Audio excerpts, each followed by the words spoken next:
தண்டையார்பேட்டில் இருந்து சென்னையில் இந்த அடையாறில் மலர் ஹாஸ்பிட்டல் பின்னாடி அனந்த பத்மநாப கோயில்னு ஒரு கோயில் இருக்கும். Okay sir. அந்த கோயிலுக்கு வந்து ரெகுலராக எப்போ முடியுதோ வாரத்துக்கு ஒரு நாளாவது போயிட்டு அங்கே இருக்கிற பள்ளிக்கொண்ட பெருமாளை நீங்கள் ரெகுலராக தரிசனம் பண்ணிட்டு வரதோட விஷ்ணு சகசரநாமம்னு ஒரு கேசட் கிடைக்கும். அதை டெய்லி கேட்டுக்கினே வர மூலியமா இந்த உத்தியோகத்தில் ஏற்படுற ப்ராப்ளம் வந்து உங்கள் ராசிக்கும் உங்கள் லக்னத்துக்கும் வந்து நிவர்த்தி ஆகும். மேலும் முடிஞ்சா எப்பாவது ஒரு வாட்டி ஸ்ரீரங்கத்துக்கு அடிக்கடிக்கு எப்பாவது முடியறச்சு ஸ்ரீரங்கம் போயிட்டு வர்றது ரொம்ப நல்லது. பார்த்தீங்கன்னா உங்களுக்கு வந்து இந்த சனி திசையில் இருக்கிற இந்த சந்திர புத்தி வந்து கொஞ்சம் உங்கள் லக்னத்துக்கு சரியாக வேலை செய்யாது. அதனால் ஒன்றும் பயப்பட வேண்டியதில்லை. அடுத்த வரக்கூடிய செவ்வாய் புத்தியிலேருந்து நல்லபடியாக ஒன்றொன்னா ஸ்டார்ட் ஆகும்.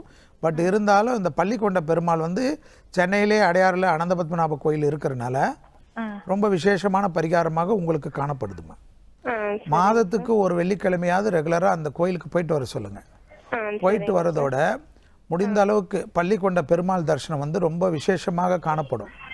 அந்த பள்ளிக்கொண்ட பெருமாள் தரிசனத்தை ரெகுலராக உங்கள் அப்பா பண்ணிட்டு வந்தாருன்னா உங்கள் அப்பாவுக்கு வந்து இந்த உத்தியோகத்தில் இந்த தொழிலில் காணப்பட்ட இந்த நஷ்டங்கள் படிப்படியாக குறைய ஆரம்பிச்சிடும். நல்ல அளவுக்கு இரவில் எப்பவுமே அந்த வெள்ளிக்கிழமை முடிந்தால் ஏதாவது ஒரு பெருமாள் கோயிலுக்கு சென்று விட்டு வருவது சிறந்த அமைப்பாக இருக்கும். வீரராக பெருமாள் நிச்சயமாக